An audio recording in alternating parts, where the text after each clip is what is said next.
Quedan registrados 5 de los 11 aspirantes a la gubernatura del estado. Le diré cuáles. El 27 concluyen los procedimientos. Querétaro pasará al escenario A de movilidad moderada por COVID-19 el próximo 28 de marzo debido a que se han disminuido los casos activos de esta enfermedad. Esta es una buena noticia, pero no debemos bajar la guardia. Aquí se mantiene la estrategia para el combate a los delitos de corrupción, manteniendo a los cuerpos policíacos en sus actividades de manera permanente, dice la Fiscalía General del Estado. El Partido Acción Nacional impugnará el acuerdo del Instituto Nacional Electoral para evitar la sobrerepresentación en la Cámara de Diputados. Presidente boliviano Luis Arce se encuentra ya en México. Acompaña a López Obrador allá en Champotón, Campeche, en donde rinden homenaje a los pueblos indígenas. Cuidado, lanzan alerta contra vacunas de COVID falsas. Piden al público no dejarse engañar y cotejar bien las fuentes. Islandia, otra buena noticia, se convierte en el primer país en deshacerse del COVID. Solo hay 20 casos confirmados y en todo este tiempo una muerte es lamentable, pero comparado con los demás lleva 29 muertes, mientras que en México estamos así, a un pelito de llegar a los 200,000 en las cifras oficiales y superados los 400,000 en las cifras reales. Detectan en Guanajuato la primer cepa británica del COVID, está bajo vigilancia extrema. Hoy la crónica, como todos los miércoles, de Carlos Alberto Vega y en entrevista exclusiva nuevamente Gilberto Lozano, quien nos hace un balance del juicio ciudadano del pasado domingo. Empezamos.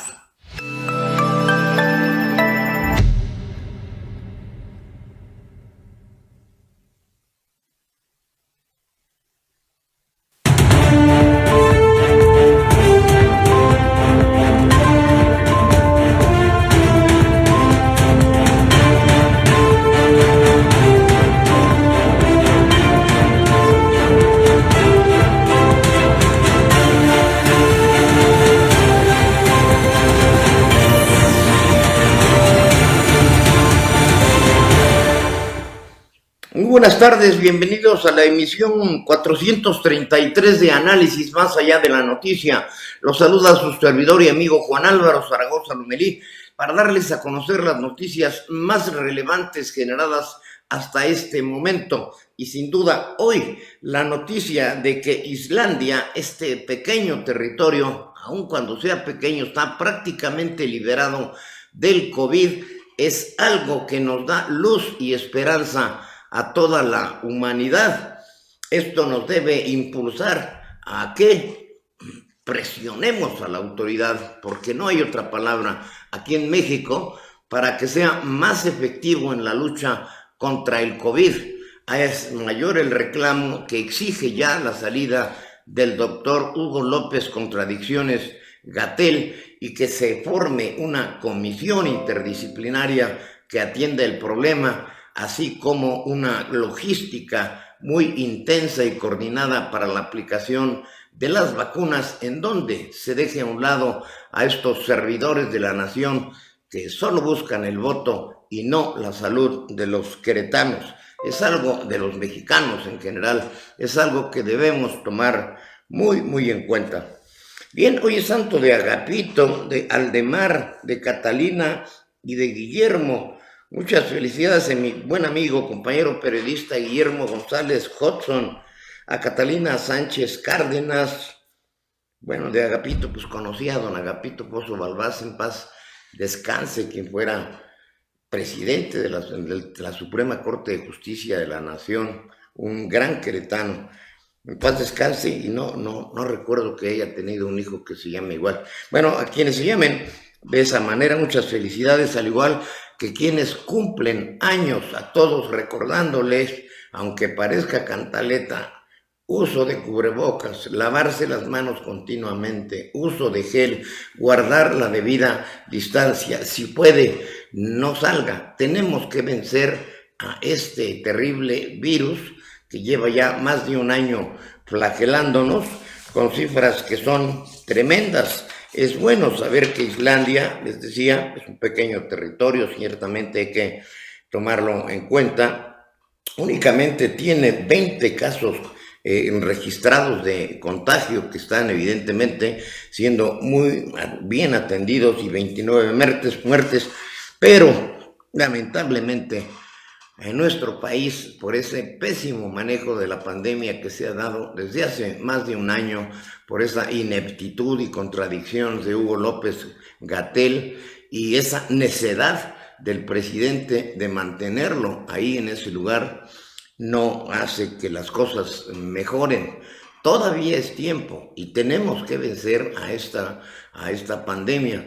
Bueno, tenemos el problema de que no hay vacunas, no tenemos vacunas. El gobierno también nos falló. En eso fueron mentiras y por eso dicen que están reservados los contratos. Mas de alguna manera habrán de lograrse. Ya se está abriendo la posibilidad, tendrá que abrirse, de que el sector privado pueda conseguirlas. Y por el otro lado, aún con la actitud mezquina que mostró Manuel Bartlett al venir aquí a Querétaro, donde se están envasando las medicinas chinas, de decir, yo ya di mi parte, habrá que insistir y apoyar a nuestra universidad. Este sábado será el vacunatón. Por cierto, uno de nuestros compañeros, Javier Santana, estará ahí promoviendo eso. Vamos a apoyar a nuestra universidad. No es mucho el dinero que falta, son 20 millones de pesos y orgullosamente podremos tener nuestra vacuna mexicana y generada aquí en nuestra alma mater. Si más adelante producción pondrá ahí los números de las cuentas a donde usted puede aportar. Y recuerde, aquí todo cuenta, cualquier cantidad. Y pues necesitamos un empresario, alguien así que realmente quiera México y que quiera que salgamos de esto. 20 millones de pesos para una empresa, para uno de estos grandes hombres con mucho dinero, no es nada. Vamos a insistir en esa situación. Aquí en este programa hemos estado permanentemente buscando esta situación. Incluso habremos de estar transmitiendo fragmentos de este vacunatón el próximo sábado. Apoye usted a la universidad. Ahí aparecerán, insisto, los números de teléfono y seguiremos con eso, porque pues aquí tenemos ya 4.128 defunciones con 60.612 casos todavía de infectados en México. Les insisto, estas cifras maquilladas que quiere el gobierno manejar para pues no hacerse evidente de que es el peor país que ha manejado la pandemia. Son 199.048 supuestamente los que han fallecido, que insisto, de acuerdo a la investigadora de la UNAM, Ann Jiménez, son más de 400,000. Y tenemos todavía 2.203.041 infectados. En el mundo habrá que continuar la lucha, pues son 124.378.693 casos con defunciones superiores, ya cercanas a los 3 millones. Imagínense qué dolor, qué desesperación. Tenemos la humanidad que unificarnos para esta lucha contra el COVID. 2.736.980 defunciones.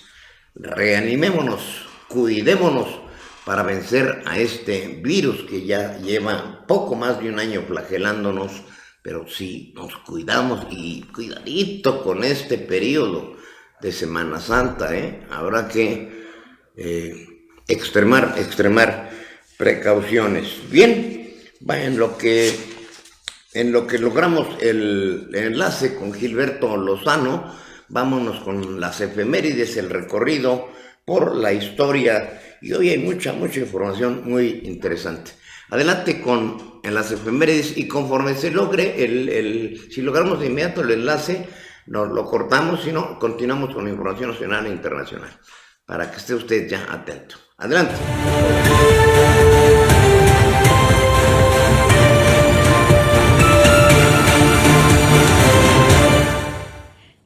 día como hoy, pero de 1829, nace en Bahía del Espíritu Santo Ignacio Zaragoza, militar mexicano que venció a los franceses en la ciudad de Puebla el 5 de mayo de 1862.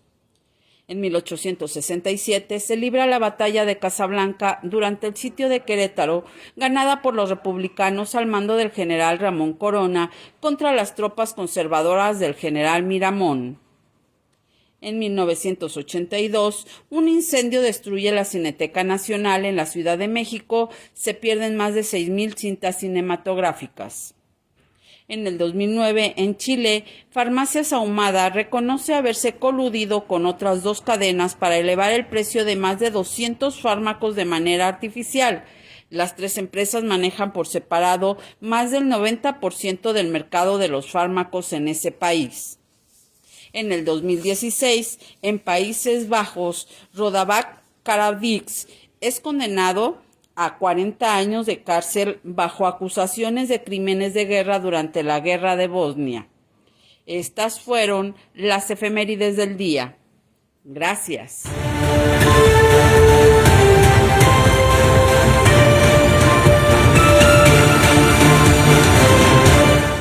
En la información internacional, golpe de Estado en Myanmar. Una niña de 7 años murió por disparos de las fuerzas de seguridad en Myanmar, convirtiéndose en la víctima más joven hasta ahora de la represión tras el golpe militar del mes pasado. La policía le disparó mientras corría hacia su padre durante una redada en su casa. El ejército de Myanmar ha aumentado el uso de la fuerza mientras las protestas continúan. Las fuerzas de seguridad han utilizado balas reales contra los manifestantes y hay varios informes de testigos presenciales de personas siendo golpeadas y a veces recibiendo disparos mientras el ejército realiza redadas domiciliarias para arrestar a activistas y manifestantes. En total, el ejército dice que 164 personas han muerto en las protestas, mientras que el grupo activista Asociación de Asistencia a Prisioneros Políticos eleva esa cifra a menos de 261. Esta organización dice que hay más de 20 niños entre las docenas de muertos. Este martes, los militares expresaron su tristeza por la muerte de los manifestantes, al tiempo que los culparon de traer anarquía y violencia al país. En otra información, Netanyahu cerca de la ultraderecha. El primer ministro Benjamín Netanyahu mantiene una amplia ventaja frente a sus rivales en las elecciones celebradas ayer. Una opción de formar ejecutivo si el derechista Yamina se une a sus socios garantizados según sondeos a pie de urna. Ciudadanos de Israel, gracias, dieron gran victoria para la derecha y el Likud bajo mi liderazgo. Celebró en redes sociales Netanyahu, que según medios contactó al líder de Yamina, Neftali Bennett. El juicio por corrupción que afronta Netanyahu no impediría que su partido superara los 30 escaños, mientras que el bloque de formaciones que se enfrentan a él, desde la derecha al centro izquierdo, Rosario la mayoría, pero con menos posibilidades de formar coaliciones. Más de 6.5 millones de israelíes estaban llamados a votar en las cuartas elecciones que celebra Israel en menos de 2 años y de cumplirse las estimaciones de voto darían por una opción factible para salir del bloqueo político. En otra información, Islandia se convirtió en el país de Europa en deshacerse del COVID-19. Islandia es una isla remota en el Atlántico Norte con un solo aeropuerto internacional. Por lo tanto, sería justo suponer que tiene que agradecer la suerte de poder convertirse en el primer país de Europa en deshacerse virtualmente del COVID-19. Solo hay 20 casos confirmados de coronavirus al momento de escribir este artículo. Una persona está siendo tratada en el hospital e Islandia ha tenido un total de 29 muertes, lo que equivale a 8.5 por cada 100,000 personas. Esto es la respuesta a la pandemia de Islandia desde el principio. Su equipo de rastreo de contactos, integrado por detectives de la vida real, estaba en funcionamiento antes de que Islandia registrara su primer caso. Pero Islandia ya ha estado aquí antes. tuvo su primera ola bajo control rápidamente y en mayo de 2020 la gente había comenzado a declarar al país libre de coronavirus.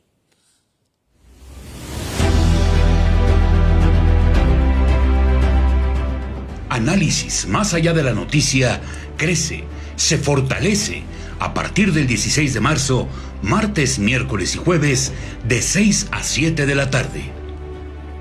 Entrevistas, semblanzas, información y los puntos de interés del proceso electoral los encontrará aquí, con una fórmula muy especial. Con el joven y talentoso comunicador Cristian Lugo. La experiencia del periodista Juan Álvaro Zaragoza Lomelí. Y nuestro experto politólogo Edgar Guevara Sandoval. Juventud y experiencia, la fórmula perfecta de la información. Profundidad y análisis. Inclusión y pluralidad. Por sus plataformas de confianza, Querétaro Network TV, Express Metropolitano y Lugo al aire. Los esperamos, ¿eh? ¿O no, señores? Claro, por supuesto. ¿Serios? Sí. Usted le tiene que poner, ¿eh? Nos vemos. Martes, miércoles y jueves, 18 horas. Análisis más allá de la noticia.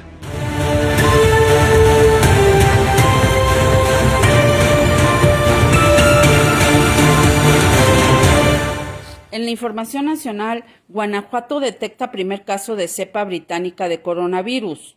En Guanajuato fue detectado el primer caso de cepa británica de coronavirus, que suele ser más contagiosa que el virus normal. El secretario de Salud de Guanajuato, Daniel Alberto Díaz Martínez, informó que, de acuerdo a la notificación del Instituto Nacional de Diagnóstico y Referencia Epidemiológico, la cepa se identificó en un caso del estado. La cepa del virus, que viene de Reino Unido y es conocida como B117, una versión de COVID-19 con mutaciones, se identificó en un caso del estado de Guanajuato, acorde a la notificación del Instituto Nacional de Diagnóstico y Referencia Epidemiológico. El pasado 11 de enero del 2021, las autoridades de salud de Nuevo León dieron a conocer que en la entidad se registró un caso de COVID-19, siendo objeto de estudio al contar con gran parecido de la cepa surgida en el Reino Unido. El posible hallazgo se produjo tras el análisis aleatorio de 30 muertas de personas positivas al virus, en donde una de ellas arrojó una similitud del 96.3% con respecto a la cepa británica. El caso fue analizado y la muestra fue enviada al Instituto de Diagnóstico y Referencia para que dicha autoridad federal determinara si se trató de un nuevo caso de la cepa británica. En otra información, es una felicidad venir a México, afirma Luis Arce, presidente de Bolivia. El presidente de Bolivia, Luis Arce, expresó este miércoles 24 su felicidad de regresar a México, pero esta vez ya no en calidad de refugiado, en referencia a su exilio junto a Evo Morales durante la crisis boliviana del 2019. Es una felicidad venir a México, esta vez ya no en calidad de refugiado, de asilado, ante el golpe perpetrado en mi país en noviembre de 2019, expresó en la conferencia de prensa de Palacio Nacional. Arce recordó que ese año estuvo en México hasta que regresó a Bolivia para ser candidato presidencial del Movimiento al Socialismo de Evo Morales. Dijo que recibió mucha solidaridad del pueblo mexicano cuando caminaba las calles y subrayó: esta solidaridad nunca la vamos a olvidar, la vamos a mantener en un lugar de nuestros corazones todos los que hemos sufrido persecución política. Por otra parte, Secretaría de Salud llama a la población a no dejarse engañar con vacunas anti-COVID falsas. Las dosis decomisadas en el aeropuerto de Campeche, presuntamente de la vacuna Sputnik 5 contra COVID-19, son falsas, afirmó el director general de epidemiología, José Luis Salomia. Asimismo, informó que cualquier vacuna que no forme parte de la Estrategia Nacional de Vacunación, que no sea revisada en la aduana, así como que no pase el filtro de seguridad y técnicas de la COFEPRIS, se debe de considerar como una vacuna falsa y que ingresó ilegalmente al país debido a que nadie puede garantizar que sea seguro o eficaz. En conferencia, hizo un llamado a la población para que no se deje engañar, ya que en este momento las únicas vacunas que están disponibles de manera segura son las del Gobierno de México, que adquirió señalando que para las personas que tengan previsto salir de viaje durante las vacaciones de Semana Santa, no es necesario que se realicen pruebas si no presentan síntomas de COVID. Al día de hoy se reportan 2.397.991 casos confirmados y 33.415 casos activos con 199.048 defunciones. Informó para Noticieros QNTV, Express Metropolitano y Lugo al Aire, Gabriel González. Sí, bueno, Mauricio, ¿cómo estás? Pancho Porfirio habla. ¿Cómo estás, Mauricio? Mira, para invitarte a la Polaca, no sé si tengas chance espérame tantito, sí. Chance de venir a la Polaca, Mauricio. Pancho Porfirio, sí, me está preguntando qué es la Polaca. Dame un segundo, no me acuerdes, por favor, que es muy difícil localizarte. Espérame tantito. ¿Qué pasó? ¿Qué ¿Qué es la Polaca? Me están preguntando. ¿Quién te pregunta? Me están preguntando qué A es ver, la Polaca. La Polaca viene de Pol, que quiere decir etimológicamente muchos, y K, que quiere decir era un antro que había aquí. Espérame tantito. Mauricio, espérame, sí, ahorita. A ver, Rafael, hombre, se te va a caer el pelo de tanto. ¿Qué me quieren decir? Se te va a caer el pelo de tanto. Espérame tantito, ahorita. Hazme caso. Espérame. Sí, Mauricio. Es que me acaba de cancelar el invitado. Me está preguntando lo de la definición de la Polaca. Ahorita, espérame, se me acaba de cancelar el invitado. Ya ves que se le pasan diciendo que no los invitamos a la Polaca y cuando los invitamos nos cancelan. Ese es el problema. ¿Qué? ¿Qué significa la Polaca? La Polaca significa mucho. La Polaca es una especie de. A ver, Rafael, deberías de tranquilizarte. Sí, pero es que. Bien, vas a subir de peso si sigues así. Javier. Permíteme, ahorita te atiendo. Ahorita haces viejo. Ahorita veo. ¡Pancho Porfirio! La Polaca, de lunes y miércoles a partir de las 9 de la noche. Aquí, por Querétaro Network TV.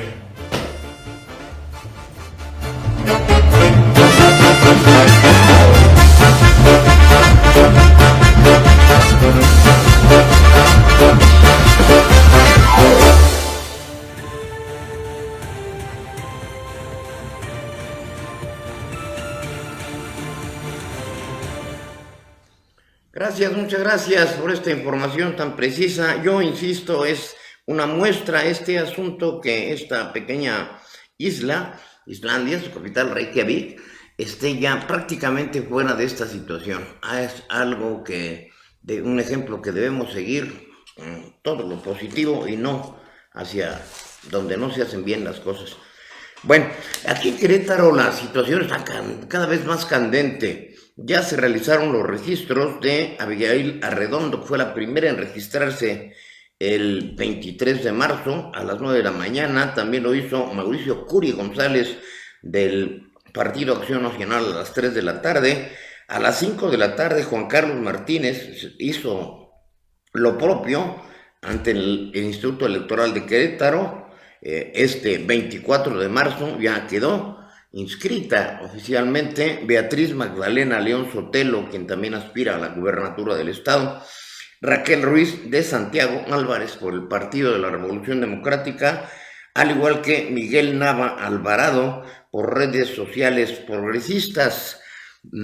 Esta tarde lo hará Morena con Celia Maya García, el 25 de marzo.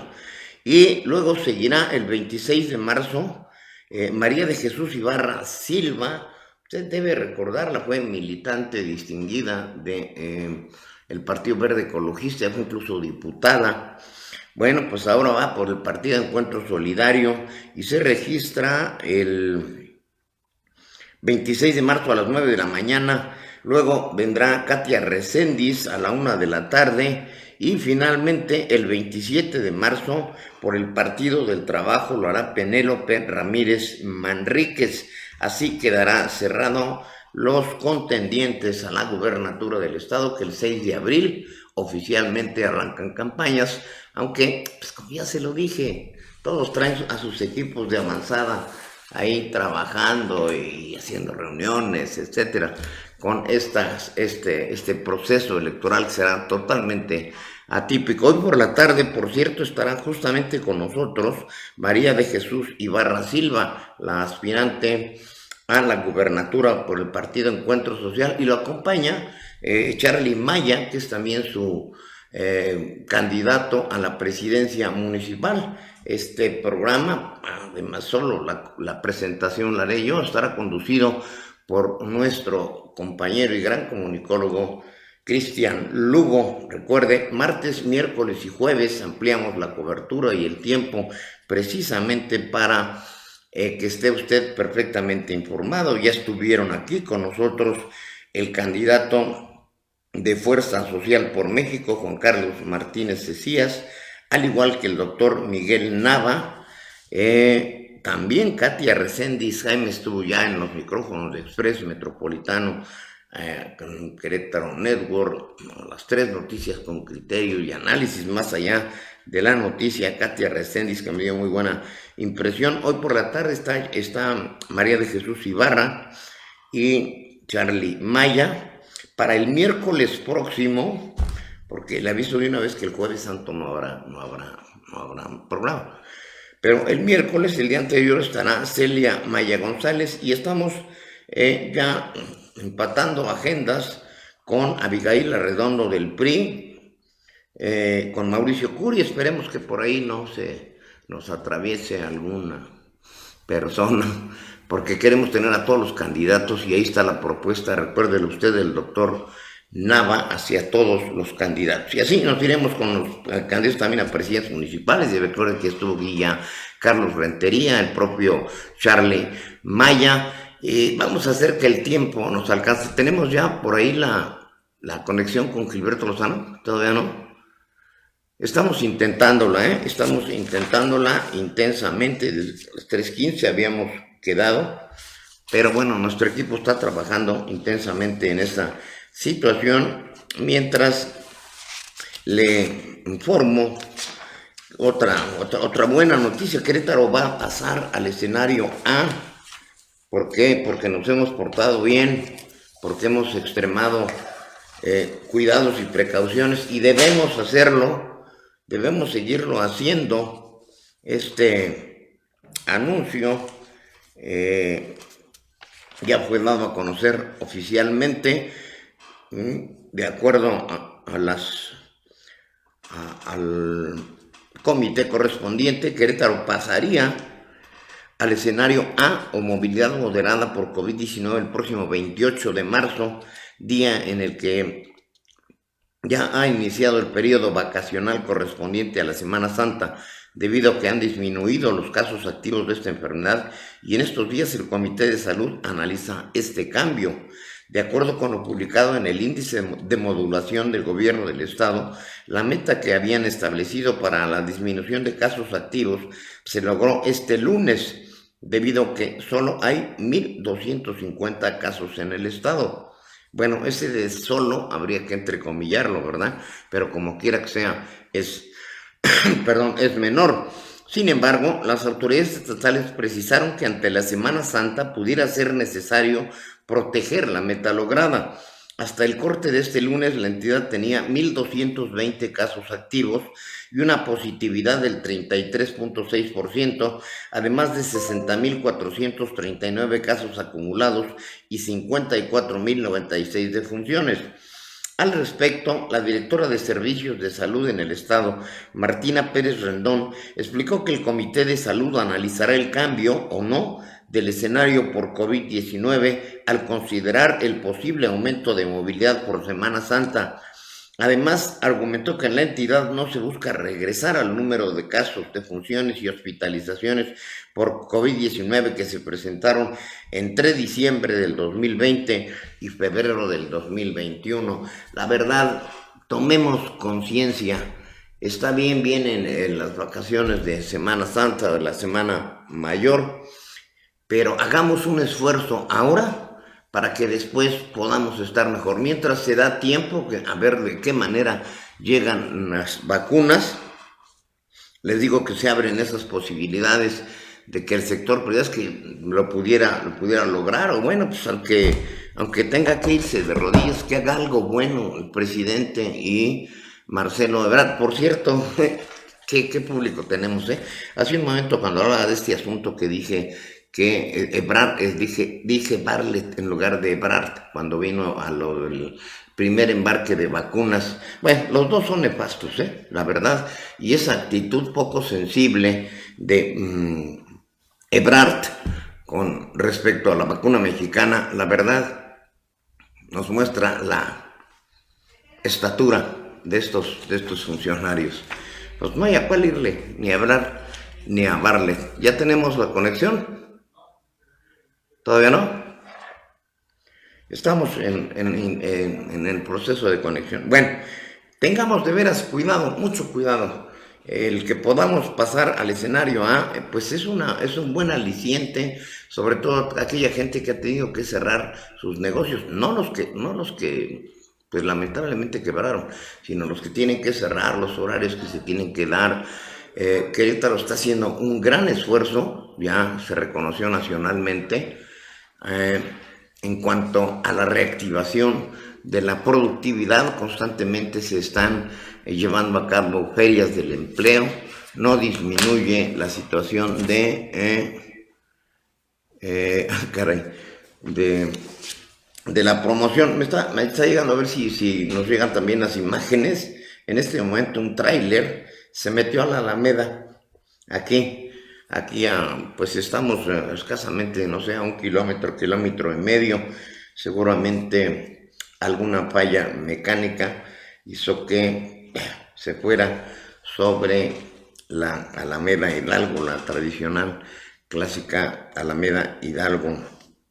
Aquí en Querétaro esperemos que se procesen las imágenes, cuando menos ya lo sabe, y obviamente por otro lado, ahí está, es más que equipazo de redacción y de producción tenemos aquí en su noticiero. Seguramente debe haber sido alguna falla mecánica. Bueno, extreme precauciones en torno a este asunto, porque obviamente este incidente nos va a generar problemas en la circulación. No sé sobre qué calle habrá sido, si Pasteur, Constituyentes, Corregidor o Zaragoza. A ver, ahorita le doy los detalles. Bueno, pero pues, si está usted circulando, o sea, extreme esta zona, cosas que pasan.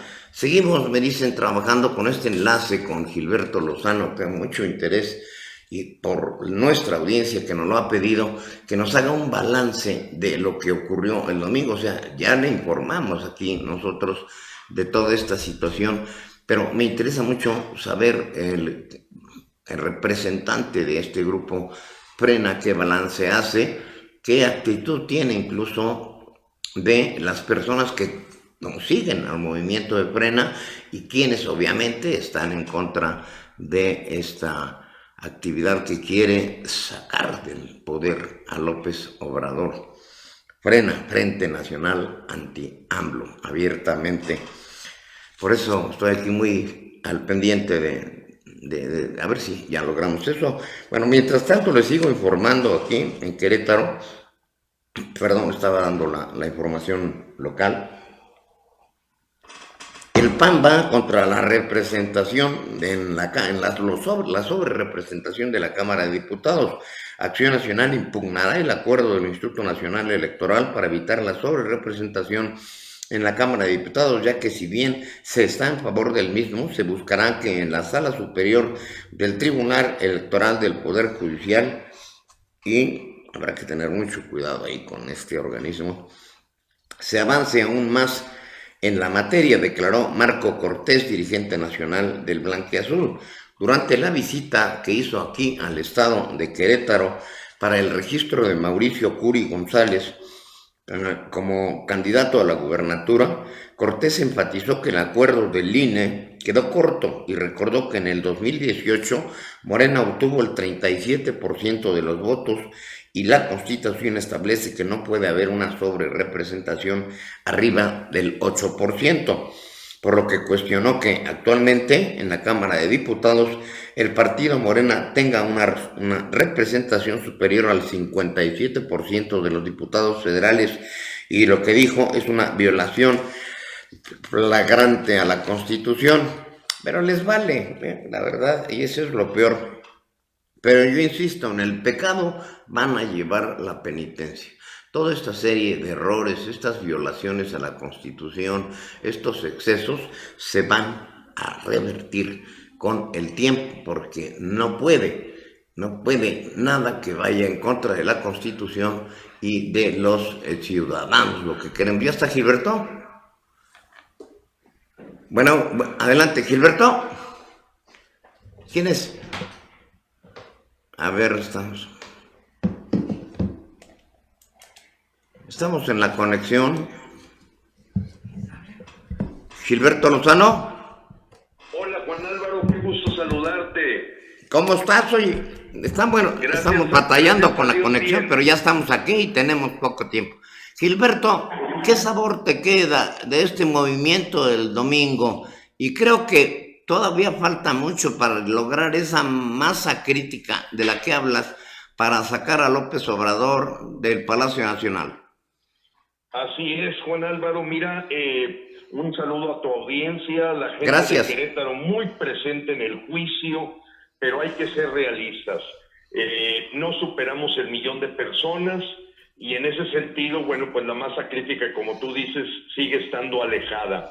Mejor que las anteriores protestas, más presencia de jóvenes, muchísima presencia de muchos mexicanos de todo el país, pero pues es una tristeza que pues muchos mexicanos tenemos muchos los por qué nos en lugar de los cómo sí. Y en ese sentido, bueno, pues es correcto lo que tú mencionas. Creo que dimos un paso importante, un paso civilizado. Si tú lees la sentencia, los 15 delitos que unánimemente fue un asunto que nos vamos a llevar en el corazón todos los mexicanos que allí estuvimos. El sentirnos dentro de medio 1,000,000 de personas diciendo culpable al traidor de López fue contundente, abrumador, algo para recordar. El canto del himno nacional también fue una cosa muy sensible, muy emocionante. Bueno, pues la sentencia fue muy clara. Nos vamos a tribunales internacionales, sentimos que ahora sí la denuncia está muy bien armada. Los 14 personas que acusaron a López lo hicieron con pruebas, lo hicieron con evidencias, lo hicieron con documentales públicas y privadas, y a la vuelta de esta semana ya nos haremos presentes tanto con las autoridades nacionales, pero sobre todo con las internacionales, para hacer hincapié en que el señor López indudablemente es un criminal confeso, es una persona que está dañando al país, la salud de los mexicanos, la seguridad de los mexicanos, la economía pública que finalmente impacta a los mexicanos, nos está llevando a una debacle en todos los sentidos, siguiendo una influencia totalmente extranjerizante que no responde a la gente que votó por López y le está robando una esperanza cuando hace exactamente todo lo contrario de lo que él dijo que iba a hacer. 174 años de prisión, lo que equivaldría como a 2 cadenas perpetuas, Gilberto. Y yo creo que merece 3 o 5 o 10, la verdad. Ahora, hay que aclararle a la audiencia que esto el resultado del juicio no es vinculante con las autoridades nacionales, se les dará conocimiento, pero sí es un paso importante para los tribunales internacionales. Es así, ¿no? Es así, eso es bien importante. Lógicamente, bueno, primero, déjame decirte, Juan Álvaro, que se han venido agregando delitos. La presencia de Rafael Loret de Mola fue contundente en el evento. Diría que como representante social fue muy directo, muy fuerte, y presentó documentación y entregó USBs claramente de la colusión que tiene López con el narcotráfico, con el cartel de Sinaloa. Nos dejó el USB ya con pruebas muy contundentes, muy claras, y entonces por eso a la hora de la suma de las sentencias, bueno, pues sí, da para 178 años, pero que pues nosotros no podemos capturarlo y meterlo a la cárcel. Efectivamente, este evento, al ser testimoniado con drones, con videos, ayuda mucho a abrir la puerta de la Corte Internacional Penal de La Haya, de las autoridades de la Comisión Internacional de Derechos Humanos, que se sepa, porque tú, Juan Álvaro, puedes ser un testigo fiel de cómo se cerró y se cercó los medios y poca presencia en la prensa nacional y no se diga en las televisoras, fue acallada completamente la voz de este fenómeno de 500,000 de mexicanos para poner otras notas que distraen por completo del verdadero clamor popular, y eso no se lo tragan la prensa internacional y mucho menos los tribunales internacionales.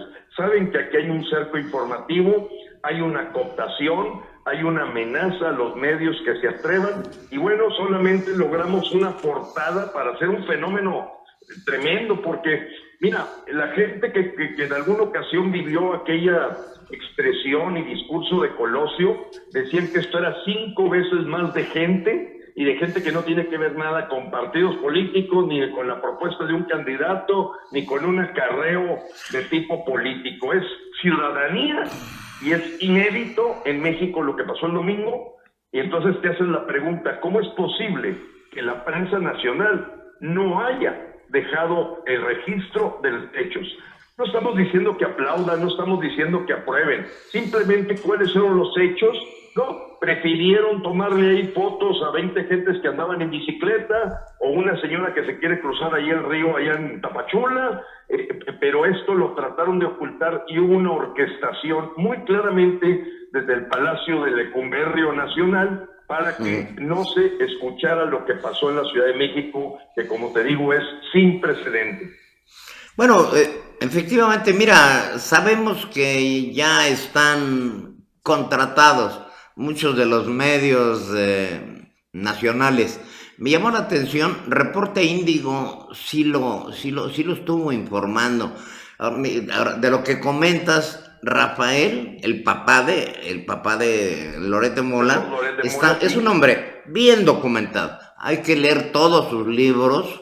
Hablan desde la época de presidentes priistas y sus bacanales.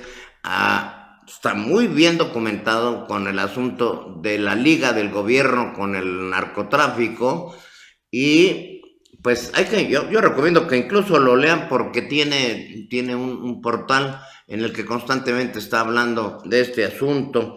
También qué bueno que se tenga ya esta plataforma para las denuncias internacionales, que como lo comentamos, Gilberto, no es de inmediato, pero es una lucha que tienen que librar todos los mexicanos. Estaba hoy en la mañana leyendo al New York Times, en donde ya de plano exhiben a López Obrador como un presidente no muy bien de la cabeza y con un coeficiente intelectual muy bajo, que vive en el pasado, y esa es la realidad que nos está afectando. Entonces, tú como una agrupación ciudadana que está dando el ejemplo, ¿qué sigue, Gilberto? Porque también, fíjate que me llegó un WhatsApp, te lo voy a reenviar, en donde un ciudadano normal dice, la gran mayoría está ya inconforme con el presidente y con sus políticas, pero no se atreven a salir. Ese es el problema. ¿Qué vas a hacer para que efectivamente la gente salga? Hay un gran movimiento en redes sociales, pero a la hora de que se trata de salir a la calle, a lo mejor por miedo al COVID, pero deben ustedes tener una estrategia, y tú eres el que tiene que informar. ¿Qué nos dices, Gilberto? Sí, mira, Juan Álvaro, importante porque, bueno, por ejemplo, el video ahorita lleva más de 700,000 visitas, y es muy abundante la cantidad de gente que, pues por falta de recursos, por el miedo al coronavirus, por la situación de distancia, no se hizo presente, pero sí, es contundente que el manejo de las encuestas está totalmente manipulado, que la supuesta popularidad de López, que claro, se le parece a la que pudo haber tenido Hitler o Hugo Chávez, eso no sirve para nada, porque pues a veces los peores dictadores se encargan de amenazar y de comprar. Pero el punto es estimado Juan Álvaro, pues sí, nosotros lo que sigue para nosotros es llevar a ejecutar la sentencia, ir a los tribunales internacionales, ir a las autoridades nacionales, darle vista a los 500 diputados, a los 128 senadores, a todos los diputados locales, a todos los gobernadores, con un pequeño video ya muy claro para que vean la contundencia de cómo se les está ocultando esta insurgencia ciudadana, esta rebelión ciudadana pacífica que se está dando con muchísima fuerza, en donde, como lo dice la gente muy objetiva, nunca se había dado un fenómeno de esta insatisfacción de los ciudadanos, manejada en forma educada, civilizada, pacífica, pero con mucha firmeza para gritarle en su cara al señor culpable.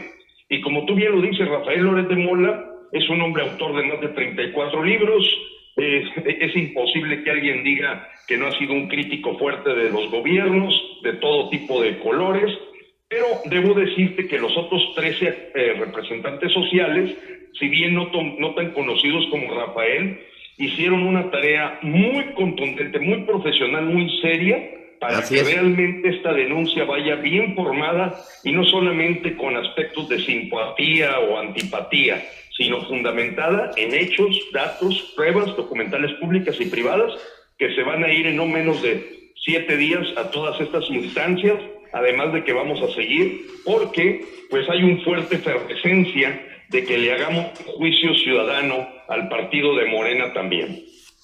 Bien, ¿qué les dices a los seguidores de Andrés Manuel, quienes obviamente son enemigos y adversarios de Frena?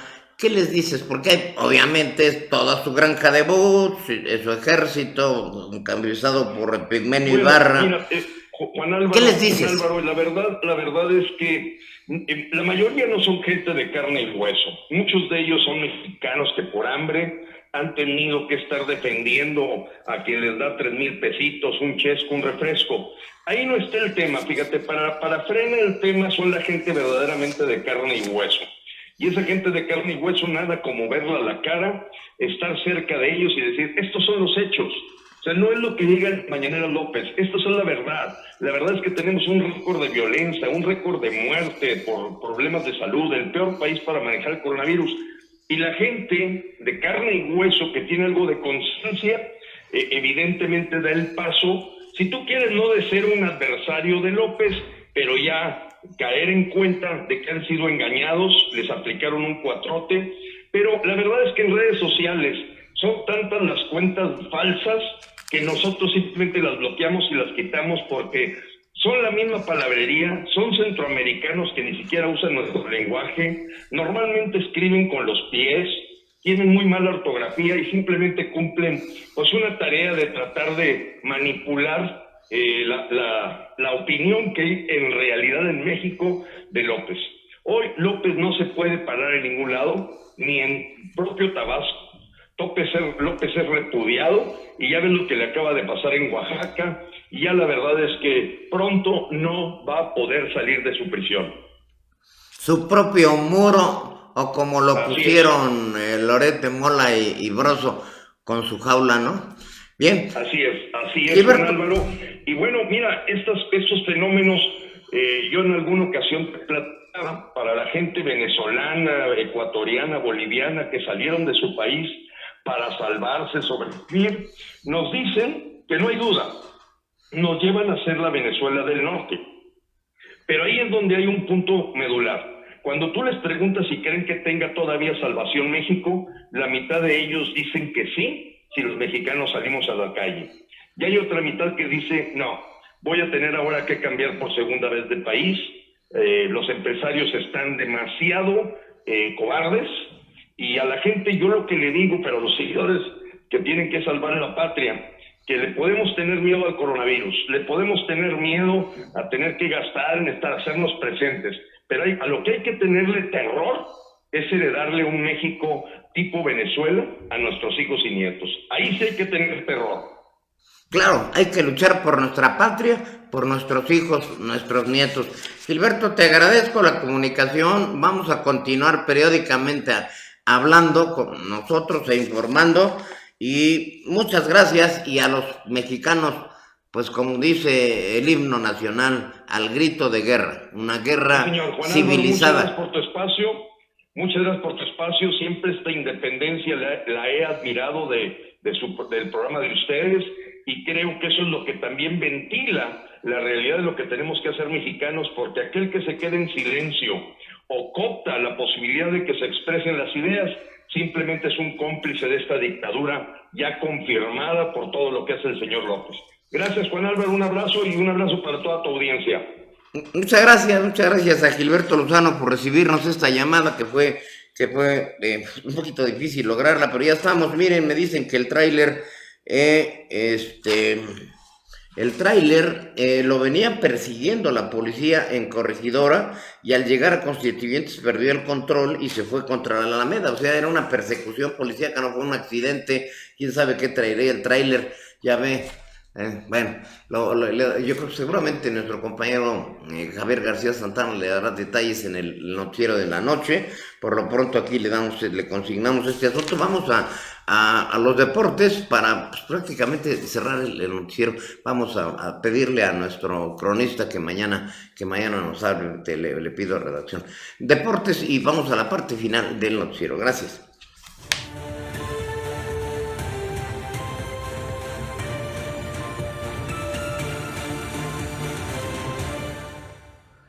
Gracias, ¿qué tal? ¿Cómo estamos, amigas, amigos? Deportivísimo día, como es costumbre. Y bueno, el día de hoy va a continuar el preolímpico de CONCACAF que está celebrando allá en Guadalajara. Y se va a definir el primer lugar del grupo A, cuando México, la selección mexicana sub-23, se enfrenta a su similar de Estados Unidos. Este encuentro va a ser a partir de las 7:30 de la noche. Y lo importante es señalar que México, con un empate, sería el primer lugar por diferencia de goles. ¿A quién se enfrente? Pues no lo sabemos, porque en el grupo B todavía no hay nada definido. Puedo hacer una serie de combinaciones, pero bueno, amarrar el primer lugar, pues siempre se dice que es bueno, porque en teoría nos tocaría con el segundo lugar del grupo B. Vamos a ver cómo se comporta la selección mexicana hoy 7:30 de la noche, preolímpico de CONCACAF. Y hablando de la selección mayor, pues sigue sus entrenamientos allá en Cardiff para su partido del próximo sábado contra País de Gales. Después irán a Austria para enfrentarse a Costa Rica. Todavía el Tata Martino no tiene definido su 11 definitivo. Ya que estamos en Europa, pues también iniciaron las eliminatorias europeas rumbo a la Copa Mundial de Qatar 2022.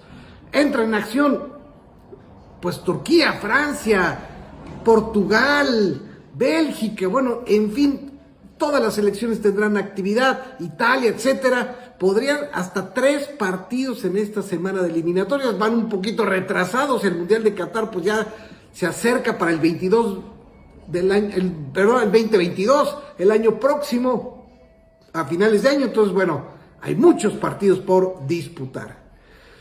Y bueno, siguiendo de fútbol, una noticia, pues más que noticia, una anécdota muy triste para los seguidores de los Tigres. Hace exactamente 25 años, el equipo norteño descendía a la segunda división. Sí, se iba Tigres por unas pésimas campañas, pésima racha, y hace 25 años el Monterrey le daba un empujón a la segunda división.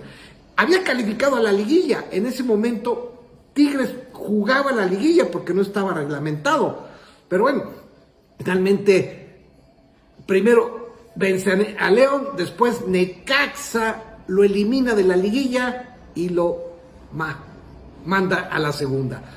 Un año duró Tigres, regresó de inmediato, fue campeón en los 2 torneos y estuvo de regreso. Sin embargo, una noticia que a los aficionados de Tigres pues no les gusta esta anécdota, pero bueno, ahí está. Y ya de por sí, y de ahí para el Real Tigres, bueno, ha tenido unas extraordinarias actuaciones. De hecho, es considerado el equipo de la década del 2010 o 2020 por CONCACAF como el número 1. Hay muchos logros finalmente con Tigres, ¿no? Y siguen los problemas para el quarterback de los Tejanos de Houston, Deshaun Watson. Ya son 14 demandas acumuladas.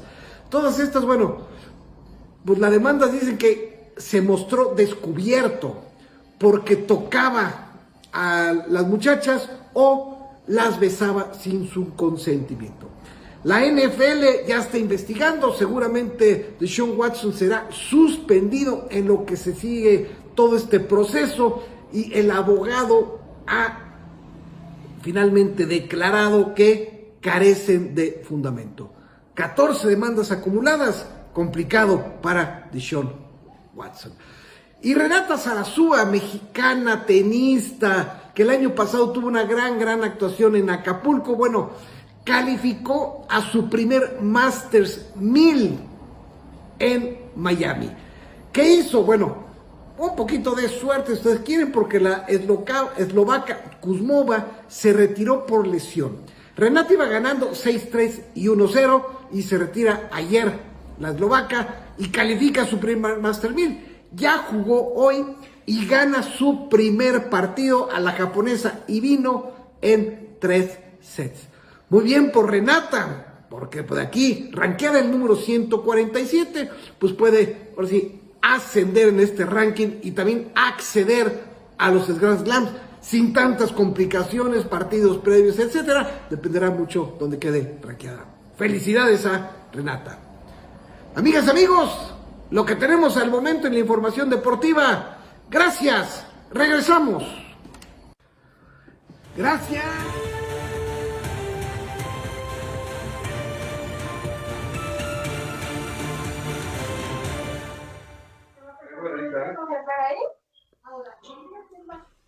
Carlos, ¿cómo estás?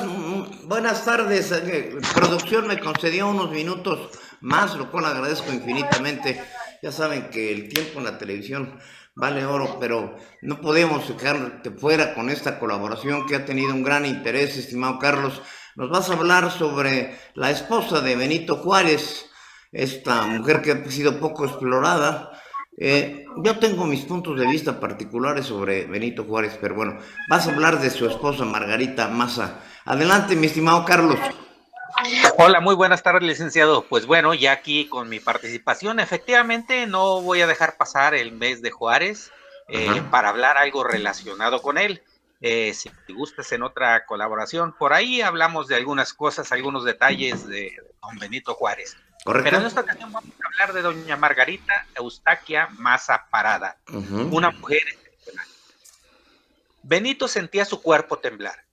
No era por el frío que se sentía en la Ciudad de México. Su temblor era ocasionado por el miedo que sentía por perder a su gran amor, a su amada compañera, doña Margarita Maza. Era el 2 de enero de 1871 cuando su amada ya no pudo resistir más esa maldita enfermedad diagnosticada unos meses antes y que le estaba arrastrando a la tumba, arrancándola de sus brazos. La familia completa estaba reunida cuando llegó el cura para darle los santos óleos. Benito salió de la habitación y caminaba de un lado para otro, nervioso, ansioso. ¿Qué haría sin su esposa? ¿Cómo podría seguir viviendo sin su apoyo, sin su amor? Benito recordó cuando lo vio por primera vez. Fue en 1826 en Oaxaca. Su patrón, don Antonio Maza, llegó con la bebé que acababa de adoptar. Benito tenía 19 años y jamás imaginó que aquella pequeña sería su esposa. ¿Y cómo podría imaginar que esa bella niña que pertenecía a una familia adinerada, educada en su casa con maestros particulares y sus propios padres, se pudiera casar con el mozo de ellos y además es indígena? Benito llegó a casa de la familia Maza a la edad de 12 años buscando a su hermana mayor Josefina, que laboraba como empleada doméstica de don Antonio Maza Padilla y Petra Parada Sigüenza, quienes ampararon a Benito, le dieron trabajo por unas semanas y después lo apoyaron para que estudiara. El joven Benito vio llegar y crecer a Margarita, al mismo tiempo que iba formándose como licenciado en Derecho y comenzaba a cortejarla con la aprobación de sus padres y el confesor de la joven. Cuando Margarita tenía 17 años, era una mujer culta, que sabía leer, hacer cuentas y desenvolverse como una dama refinada. Aceptó unir su vida con el prestigiado licenciado Benito Juárez, con quien compartía las ideas liberales inculcadas por su padre desde pequeña. casándose el 31 de julio de 1843 en la iglesia de San Felipe Neri en la ciudad de Oaxaca. Benito recordaba lo feliz que habían sido y más aún con la llegada de sus 12 hijos, 9 mujeres y 3 varones, aunque 4 murieron a temprana edad. Desgraciadamente, tuvo que partir rumbo al exilio por su oposición al régimen de Santana en el periodo de 1853 a 1855, no sin antes estar prisionera en la inmunda prisión de San Juan de Ulúa, antes de partir a La Habana y posteriormente a Nueva Orleans. Margarita se quedó sola y con la responsabilidad de sus hijos. Fue perseguida bajo la orden de capturarla y enviarla a prisión. En una de esas huidas, tuvo que salir con muy pocas pertenencias con sus pequeños hijos a pie, realizando largas caminatas a través de ríos crecidos, en embarcaciones improvisadas, acompañadas solamente de un sirviente, encontrando finalmente refugio con alguno de los amigos de su esposo.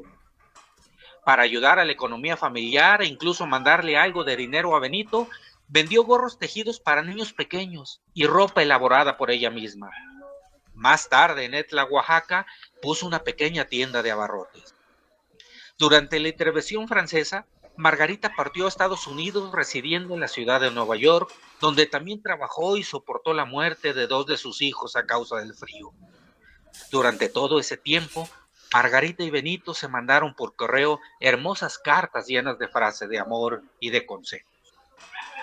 Una vez vencido el imperio de Maximiliano, Margarita pudo regresar a su querido México, con los cuerpos de sus hijos fallecidos, para enterrarlos en su querida tierra. Benito aún podía sentir la emoción por ver a su amada esposa y el gran dolor que sintió al recibir los cuerpos de sus pequeños. En ese momento, Susana, su hija mayor, interrumpió los recuerdos de su padre al decirle que Margarita lo llamaba. Benito casi corrió a su encuentro. En el hecho de su muerte, Margarita le pedía velar por Susana e hija soltera. Benito en ese momento se derrumbó. No pudo soportar más y lloró. Lloró mientras le decía que se pondría bien, que se iba a aliviar, que no se preocupara. Pero Margarita insistía y le pedía que le prometiera que dejaría casar a sus hijas por la iglesia. Por supuesto, lo prometió. También pidió ser inhumada con las cenizas de sus hijos e hijas que habían muerto años atrás. Margarita Maza de Juárez murió a las 4 de la tarde del 2 de enero de 1871. Tenía tan solo 45 años. Margarita falleció no solo del cáncer que la devoró, sino de agotamiento, de desgaste y del cansancio de llevar en el corazón y la memoria la imagen de sus hijos que se le habían muerto, y en especial de aquellos 2 chiquitos que fallecieron en el exilio neoyorquino al que la guerra de intervención arrojó a la familia Juárez Maza. Su esposo, el hombre más bueno, como ella le decía, el hombre que sobrevivió valientemente a varios peligros, exclamó un enorme grito de dolor y cayó de rodillas. Qué hermosa crónica, mi estimado Carlos Alberto Vega, aspectos que poco conoce la gente. Efectivamente, doña Margarita Maza muere muy joven, a los 45 años. Aquí podemos aplicar, hay 2 cosas incontrovertibles. Uno, Benito Juárez es un ejemplo de la cultura del esfuerzo, siendo un indígena, siendo muy pobre, llega a la presidencia de la